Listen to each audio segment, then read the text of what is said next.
नमस्कार दोस्तों, स्वागत है आपका हमारे इस चैनल धूप आरात्रिक में। दोस्तों, जैसे मैंने रथ यात्रा की पूजा के विषय में आपको बताया है, उसी तरीके से आज मैं आपको पूर्ण यात्रा की पूजा के बारे में बताने वाला हूँ। पूर्ण यात्रा वो होता है जैसे कि भगवान श्री जगन्नाथ रथ यात्रा के दिन जैसे अपनी मौसी के घर जाते हैं, तो वो दोबारा पूर्ण यात्रा के दिन जो है ना, रथ में सवार होकर फिर से वो मंदिर लौट आते हैं और वहाँ पर श्री मंदिर के जो रत्न सिंहासन होते हैं वहाँ पर वो विराज करते हैं। रथ यात्रा के पहले यानी स्नान यात्रा के बाद उनका नव कलेवर होता है। उसके बाद ही वो रथ में आसीन होके जो है वो अपने मौसी के घर जाते हैं और उसके बाद आकर ही रथ यात्रा उत्सव जो है वो पूर्ण करके रथ यात्रा समापन करके जो है जब वो मंदिर लौटते तभी वो मंदिर के रत्न सिंहासन पर विराजते हैं। तो इसलिए रथ यात्रा से जिस दिन वो लौटते हैं रथ यात्रा पूर्ण करके उसको पूर्ण यात्रा कहते हैं, क्योंकि भगवान अपने घर अपने मंदिर में फिर से लौट रहे हैं। इस दिन बहुत ही भव्य आरती होती है पुरी के श्री मंदिर में और भगवान को 56 प्रकार के भोग लगाया जाता है। माता लक्ष्मी की साथ जो है इनकी पूजा की जाती है। कहा जाता है कि माता लक्ष्मी ही सर्वप्रथम जो है ना भगवान के स्वागत के लिए द्वार पर खड़ी रहती है और वो एक थाली में जो है कपूर लेकर, धूप दीप लेकर, उसमें अक्षत लेकर, दुर्बा लेकर, पुष्प लेकर, चंदन लेकर भगवान के स्वागत के लिए उस दिन खड़ी होती है। और भगवान जब आते हैं उसके बाद इसी भावना के साथ जो है ना उनके रत्न सिंहासन पर उन्हें आसीन करके जो है उनकी विशेष आरती की जाती है। तो इसी तरीके से आपको भी, आपने अगर रथ यात्रा की पूजा की है तो आपको पूर्ण यात्रा के दिन भी पूजा करना चाहिए। वैसे तो जैसे उड़िया परिवार जो होते हैं वहाँ पर जो है रथ यात्रा से लेकर पूर्ण यात्रा तक संपूर्ण तरीके से मांसाहार जो होता है, प्याज लहसुन जो है, ये इन सारी चीज़ों को वर्जन किया जाता है, यानी इन सारी चीज़ों को छुआ तक नहीं जाता है। और मैंने ये तक सुना है, जैसे कि हमारे कुछ रिलेटिव्स भी वहाँ पर रहते हैं भुवनेश्वर में, तो कहते हैं कि उस समय बाज़ार में भी ये सब कुछ नहीं मिलता है। हालांकि अभी तो लॉकडाउन का समय है तो अभी शायद वैसे ही लोग बाज़ार नहीं जा पा रहे हैं, पर ये जो सारी चीज़ें यानी प्याज लहसुन मच्छी वगैरह ये सब कुछ बाज़ार में भी उस समय आपको नहीं मिलेगा। जगन्नाथ देव के जो रथ यात्रा से लेकर पूर्ण रथ यात्रा तक होता है, इन दिनों में ये जो दिन होते हैं इन दिनों में जो है ना भगवान की संपूर्ण तरीके से सेवा पूजन, जो लोग घर पे भी रहते, जो मंदिर नहीं भी जा पाते, वो भी संपूर्ण तरीके से भगवान की करते हैं। वैसे हमारे लिए ये शायद संभव नहीं हो पाता है, जैसे कि हम लोग नवरात्रि करते हैं उसी तरीके से ये रथ यात्रा का अनुष्ठान भी होता है, पर हमारे लिए शायद इतना संभव नहीं हो पाता है। हर प्रदेश के हिसाब से ये होता है। उनके प्रदेश में जैसे उड़ीसा प्रदेश में जैसे यही जो है यही सबसे बड़ा पार्वन है, तो इस वजह से जो है वो इसी तरीके से इसे मनाते हैं और संपूर्ण निष्ठा के साथ। हमें जो करना है, हमने क्योंकि रथ यात्रा की पूजा की है तो इस वजह से हमें पूर्ण यात्रा के दिन भी भगवान की पूजा बिल्कुल उसी तरीके से करना है। आप अगर बहुत कुछ आयोजन नहीं की कर पा रहे हैं, भोग वगैरह भी अगर आप नहीं कर पा रहे हैं, तो कम से कम जो है ना भगवान को आप धूप दीप से आरती ज़रूर कर दीजिए। इस दिन आप गंध पुष्प से भगवान की पूजा करिए, अक्षत से इस भगवान की पूजा करिए। उसके साथ साथ जो है भगवान को तुलसी दल अर्पण करिए, उन्हें जल अर्पण करिए और उसके साथ जो है ना आरती करिए। तो इतना सा अगर आप करते हैं तो भी आपको जो है ना रथ यात्रा का संपूर्ण पूजा फल मिलेगा।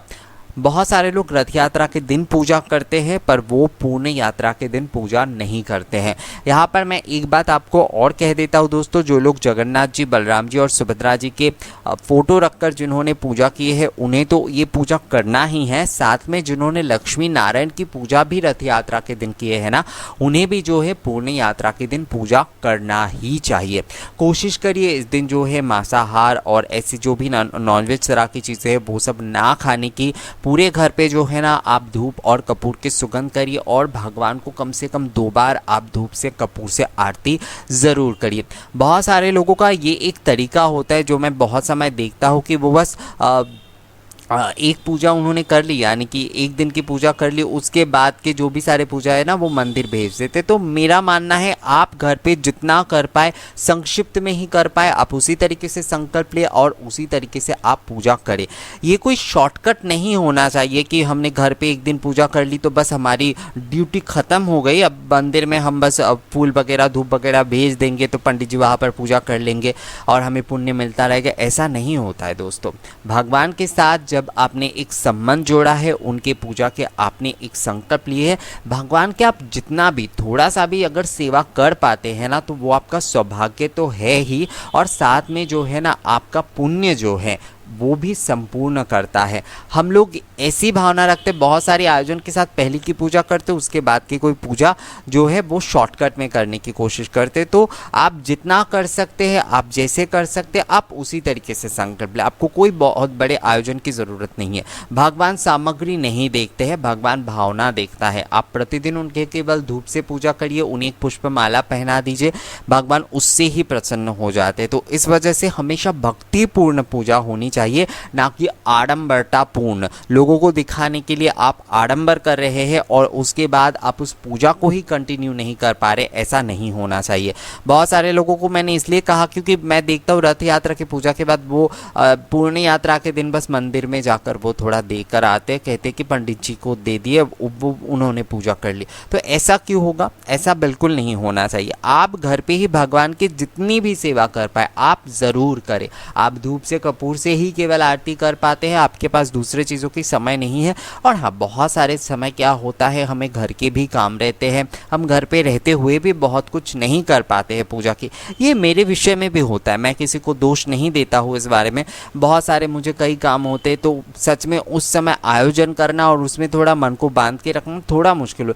पर फिर भी जो है ना, फिर भी आप मन को देखिए दोस्तों, मन जो है ना, मन वो अशांत ही रहता है हर समय। हम लोग गृहस्थ है ना, तो हमारे कई चीज़ों में उलझ कर रहता है। तो उसे जो है भगवान के ये जो अभ्यास है कि भगवान की कम से कम पूजा करनी चाहिए, इसमें आपको लगा कर रखना चाहिए मन को। तो इसलिए जो है आप भगवान की पूजा ज़रूर करें इस दिन, और धूप से और कपूर से ही कम से कम आरती क्यों ना करें, पर इस दिन आप ज़रूर करें। आप अपने लक्ष्मी नारायण की पूजा में भी ये कर सकते हैं, आप जो है जगन्नाथ जी की पूजा में भी ये कर सकते हैं। और इसके साथ साथ मैं आपको कहूँगा, अगर आप, वैसे लॉकडाउन है, ये सारे नियम शायद करना थोड़ा मुश्किल होगा, आप अगर इस दिन जो है ना कुछ बच्चों को अगर खिलाते हैं पूरी सब्ज़ी वगैरह, तो ये बहुत अच्छा होता है। अगर नहीं खिला पाते हैं तो आप उन्हें कुछ गिफ्ट वगैरह भी दे सकते हैं। गिफ्ट का मतलब है कि उनके काम की चीज़ें, जैसे कि आप पढ़ाई की कुछ चीज़ें उन्हें दे दिए। ऐसा नहीं है कि जो बेकार की चीज़ें हैं वो आपने उन्हें खरीद कर बस दे दिए और आपने सोचा कि गिफ्ट, ऐसा नहीं। पढ़ाई लिखाई की चीज़ें देना चाहिए उन्हें। कुछ फल अगर आप दे पाते तो अच्छा, एक नारियल अगर दे पाते तो ये बहुत अच्छा होता है इस दिन जो है, अगर आप बच्चों को देते हैं तो, क्योंकि बच्चों में ही तो भगवान बसते हैं ना। तो ये कार्य आप कर सकते हैं पूर्ण यात्रा के दिन। तो पूर्ण यात्रा के दिन भी आपको पूजा करना है दोस्तों। पूर्ण यात्रा जो कि 30 जून को है, वैसे पुरी के नियम के अनुसार, क्योंकि वहाँ पर उदय तिथि के अनुसार मनाई जाएगी, स्मार्त मत से नहीं, वैष्णव रीति के साथ वहाँ पर संपूर्ण पूजा होती है। तो स्मार्त मत में जैसे 30 जून को यानी 30 तारीख को मनाया जा रहा है जून के, उसी तरीके से जो पुरी जो है, पुरी में जो है वैष्णव मत के अनुसार 1 जुलाई को जो है ना पूर्ण यात्रा मनाई जाएगी। तो आप इनमें से किसी भी दिन को जो है पूजा कर सकते हैं, उसमें समस्या बिल्कुल नहीं है। पर अगर आप वैष्णव मत के अनुसार 1 जुलाई को पूजा करते तो ये आपको सुबह ही करना होगा, यानी 8 बजे के भीतर ये पूजा कर लेना होगा दोस्तों। तो इसी तरीके से आपको पूर्ण यात्रा की पूजा करना है। इसमें आपको जो है भगवान को धूप अर्चन करना है, आप चाहे तो धूप सेवा भी कर सकते हैं। इसके साथ साथ जो है आप भगवान को भोग अगर चढ़ाना चाहते तो वो भी चढ़ा सकते हैं, पर अगर आप संक्षिप्त में पूजा करना चाहते तो भगवान को कम से कम चंदन का या तुलसी काष्ठ का आप धूप कर सकते हैं, गंध पुष्प से आप पूजा कर सकते हैं, और धूप से कपूर से या फिर धूप और पंचदीपक से आप आरती कर सकते हैं दोस्तों। आरती आपको 2 वक्त करना है, सुबह अगर आरती करते हैं तो संध्या को भी आरती ज़रूर कीजिएगा। तो इसी तरीके से पूर्ण यात्रा आप ज़रूर पालन करें और मुझे कमेंट्स करके ज़रूर बताइए कि ये वीडियो आपको कैसा लगा। अगर अच्छा लगा है तो इसे लाइक और शेयर ज़रूर कर दीजिएगा। मिलेंगे आपसे अगले वीडियो में नई किसी जानकारी के साथ, तब तक के लिए नमस्कार।